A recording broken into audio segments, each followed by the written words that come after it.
ಎಲ್ಲರಿಗೂ ನಮಸ್ಕಾರ. ಇದು ಸಮಗ್ರ ಭಾರತೀಯ ಕಾವ್ಯಮೀಮಾಂಸೆಯ 3ನೇ ವಿಡಿಯೋ ಈಗ ನಾವು ನೋಡ್ತಾ ಇದ್ದೇವೆ. ಅಭಾವವಾದ, ಅಂತರ್ಭಾವವಾದ, ಹೀಗೆ ಹಲವಾರು ವಾದಗಳು ನಮ್ಮ ಮೀಮಾಂಸೆಯಲ್ಲಿ ಬರುವುದನ್ನು ನಾವು ಗಮನಿಸ್ಕೊಂಡಿದ್ವಿ. ಅಭಾವವಾದ ಎಂದರೆ ಇಲ್ಲ ಅಂತ ಹೇಳೋರು. ಏನೇನಿಲ್ಲ? ಶಾಂತರಸ ಇಲ್ಲ, ರಸ ಇಲ್ಲ, ವ್ಯಂಜನಾವೃತ್ತಿ ಇಲ್ಲ, ಧ್ವನಿ ಇಲ್ಲ.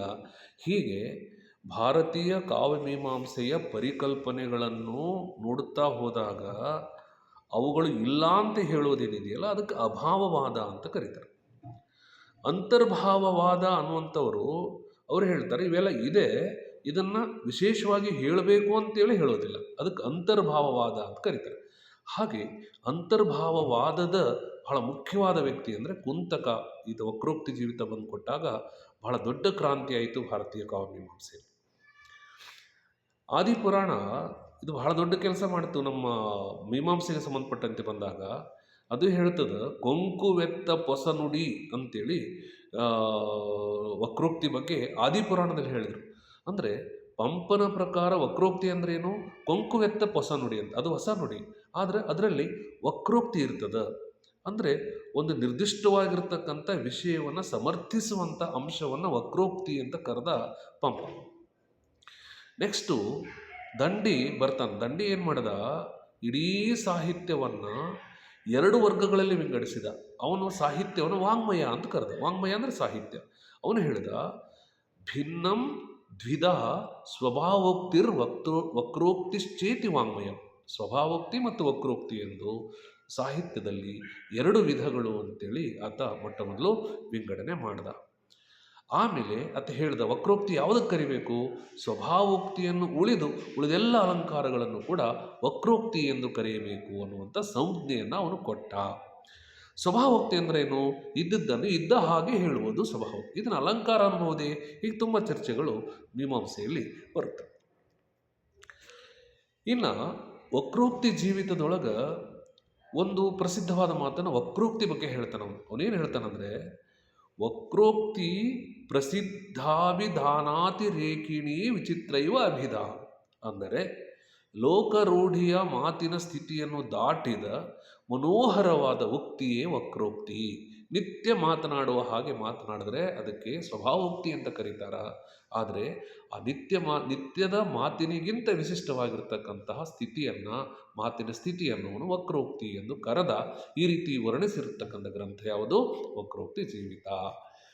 ನೆಕ್ಸ್ಟ್ ಕುಂತಕನನ್ನು ಮಹಿಮಭಟ್ಟ ತನ್ನ ವ್ಯಕ್ತಿ ವಿವೇಕದಲ್ಲಿ ಬಹಳ ಸುಂದರವಾಗಿ ಕರೀತಾನೆ. ಅವನೇನು ಹೇಳ್ತಾನಂದರೆ ಸಹೃದಯಮಾನಿ, ಕಾವ್ಯ ಕಾಂಚನ ಕಶಾಶ್ಮಮಾನಿ ಅಂತೇಳಿ ವಿಶೇಷಣಗಳನ್ನು ಬಳಸಿಕೊಂಡು ಕುಂತಕನನ್ನು ಹೊಗಳಿರ್ತಕ್ಕಂತಹ ಶ್ರೇಷ್ಠ ಮೀಮಾಂಸಕ ಯಾರು? ಮಹಿಮಭಟ್ಟ. ಆತನ ಕೃತಿ ಹೆಸರೇನು?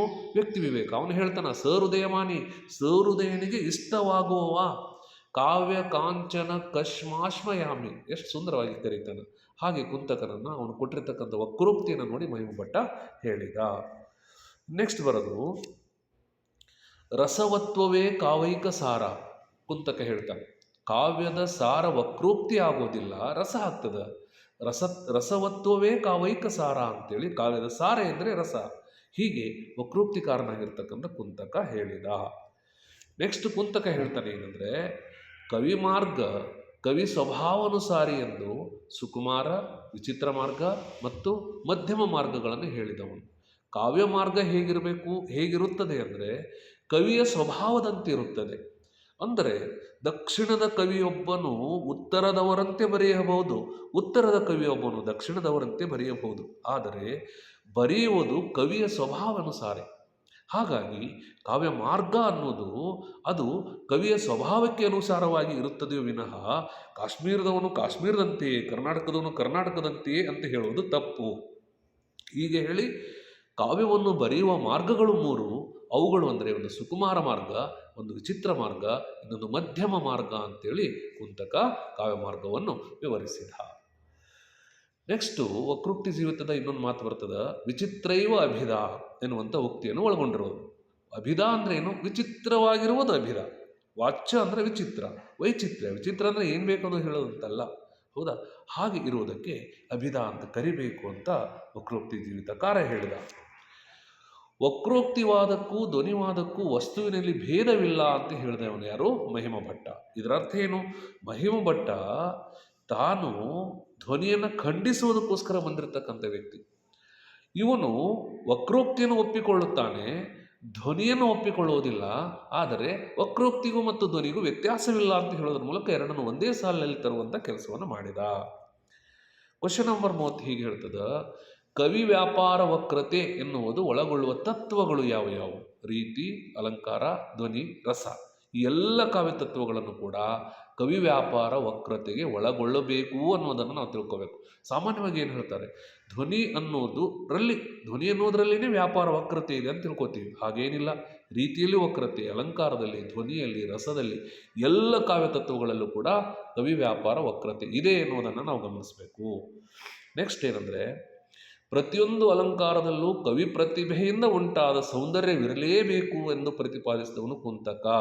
ಕುಂತಕ ಪ್ರತಿಯೊಬ್ಬ ಕವಿಯ ಪ್ರತಿಭೆಯನ್ನು ಒಪ್ಪಿಕೊಂಡು ವಕ್ರೋಕ್ತಿ ಎನ್ನುವ ಸಿದ್ಧಾಂತವನ್ನು ಕಾವ್ಯಮೀಮಾಂಸೆಗೆ ಕೊಟ್ಟ. ವಕ್ರೋಕ್ತಿ ಎನ್ನುವುದು ಕೇವಲ ಕೊಂಕು ನುಡಿ ಎನ್ನುವ ಅರ್ಥದಲ್ಲಿ ತಗೋಬಾರ್ದು. ಕವಿ ಪ್ರತಿಭೆಯಿಂದ ಒಂದು ಸೌಂದರ್ಯದ ವರ್ಣನೆ ಇದ್ದರೆ ಅದಕ್ಕೆ ವಕ್ರೋಕ್ತಿ ಅಂತ ಕರಿಬೇಕು ಅನ್ನೋ ವಿಚಾರವನ್ನು ಆತ ಹೇಳಿದ. ಇಷ್ಟು ಇವತ್ತಿನ ಈ ಪಾಠದ ಸಾರ. ಮತ್ತೆ ನೆಕ್ಸ್ಟ್ ವಿಡಿಯೋದಲ್ಲಿ ಎಲ್ಲರೂ ಭೇಟಿಯಾಗೋಣ. ನೆಕ್ಸ್ಟ್ ನಾವು ವ್ಯಂಜನಾವೃತ್ತಿ ಬಗ್ಗೆ ಮಹಿಮ ಭಟ್ಟ ಏನು ಹೇಳುತ್ತಾನೆ ಅನ್ನೋದ್ರ ಬಗ್ಗೆ ಚರ್ಚೆ ಮಾಡೋಣ ಅಂತ ಹೇಳ್ತಾ ಇವತ್ತಿನ ಪಾಠ ಇಲ್ಲಿ ಮುಗಿಸೋಣ. ಸರ್ವರಿಗೂ ಧನ್ಯವಾದಗಳು. Thank you.